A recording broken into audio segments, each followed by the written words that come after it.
So leveling, like I said, you can play with, you definitely have to play with the free float, okay? And then you try to shift you can do the shifting method, like shift this to certain places.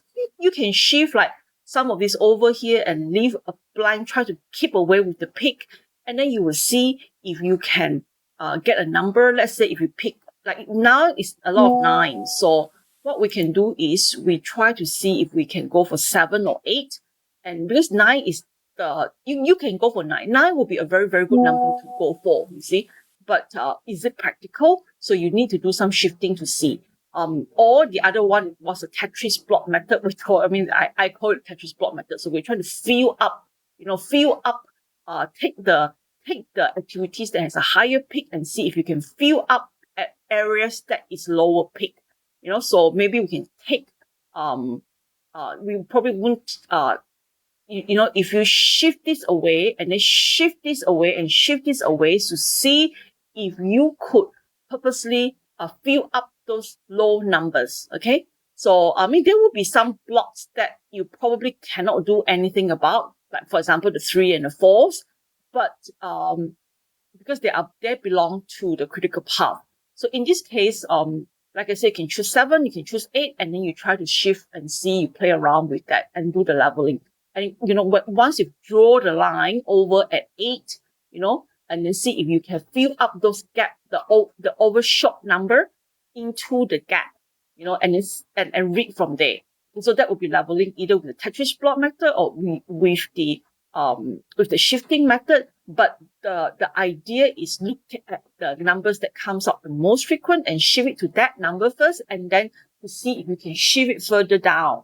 So that will be a very good guide to level. So if you see, a lot of numbers is 9, 9, 9, 9, 9, so we pick 9 first and do the shifting. And obviously, if you see that after you shift and it is still a lot of room to play with, then you can try to shift a little bit down to 8 or 7.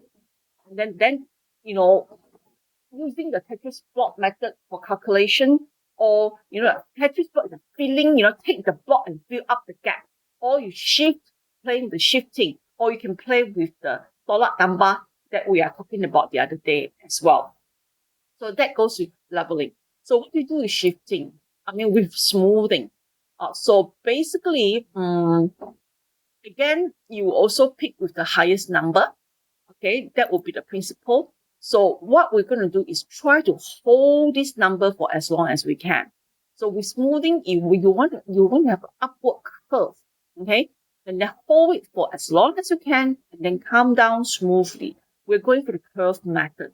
So now we pick the number 9. Again, like leveling, we are picking that 9 first, and then we look into the free float and try to shift those that is in the middle to see if we can actually reduce the peak, over a short period of time. Okay, so we're holding that number for a while.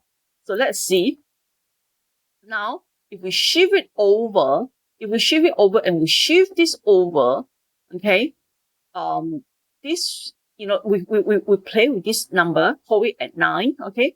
So now if we shift this over, so it will be 2, 4, 6, 9. Okay, so this will become 9. But if you actually keep the 4 here, then this is going to be a higher peak, correct or not? So basically, you need to shift away that number. So basically, you shift it to the left, and then you basically get lower. So just if shifted away already, in the beginning, you have 7. So 9, 9, 9, 9, 9 for a while, and then 2, 2, 4, 4. So again, it's not too bad. We have already achieved a nice move up and kind of like a down, but there is still some throw here. So let's see if we can do better. Okay, let's see if we can do better. So that is the principle of shifting. So now with that background of 9, let's shift again. Okay, so let's shift again. So if we shift this over, to the very, very maximum, normally we don't want, we don't want to put it to the maximum. Okay, and then if we shift this over to the maximum, we are actually filling up a lot of these empty spaces here. So we add it up again and see if we can achieve a nice hold and smooth and down. Wow, you can. So again, is about shifting your major activities. So, guys, these are really about major activities. This is going to be crazy, absolutely crazy if you're going to do it for like smaller activities. So go, like after you've done your um work breakdown. Okay, so you've done your resources, and then um, for the smaller activities, you total it up and put it in the major activities, and then you load up your major activities after your Gantt chart is being completed. And you use your major activities also for your network diagram and your CPM analysis.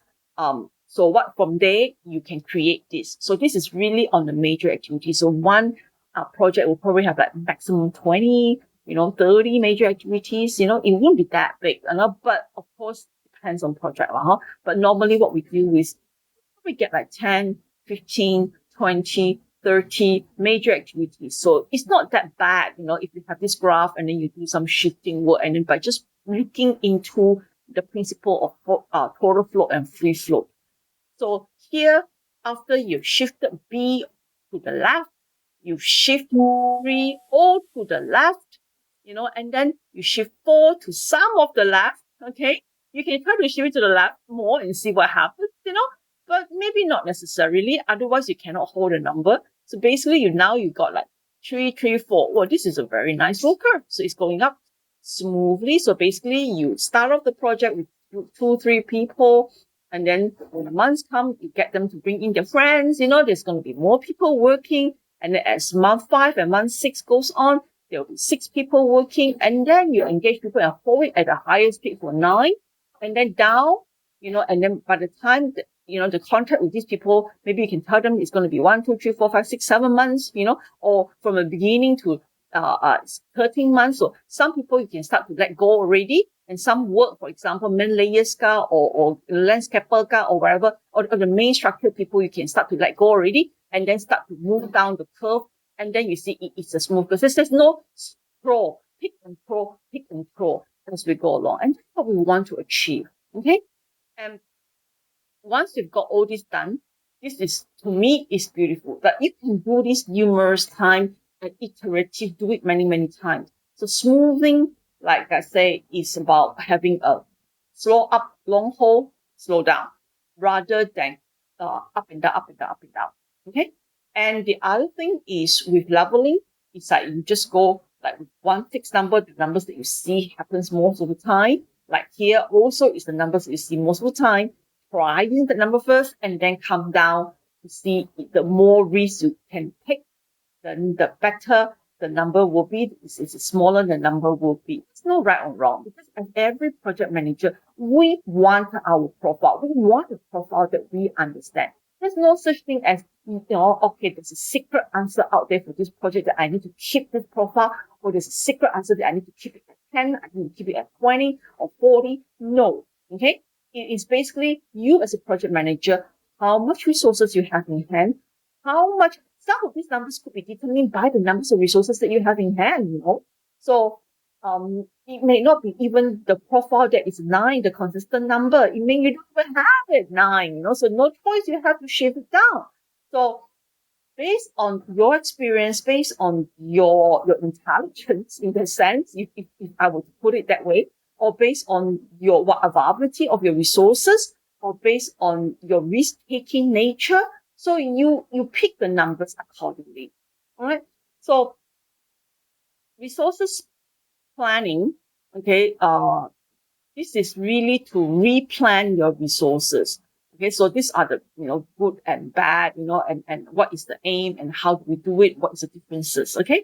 So I think, that really goes back to tell us that, resources is all down from Gantt chart to CPM to resources, Gantt chart, CPM, and then up to resources replanning. You see, we have a lot of knowledge here, guys. We really have a lot of knowledge here to learn. There's a lot of tools, a lot of power that you are learning here now for you to manage your project in the future. And I think that is very wonderful, honestly. It's really good that you are learning all these things so that you can manage your project in an optimum manner, in a very intelligent way, in in a very comfortable way as well.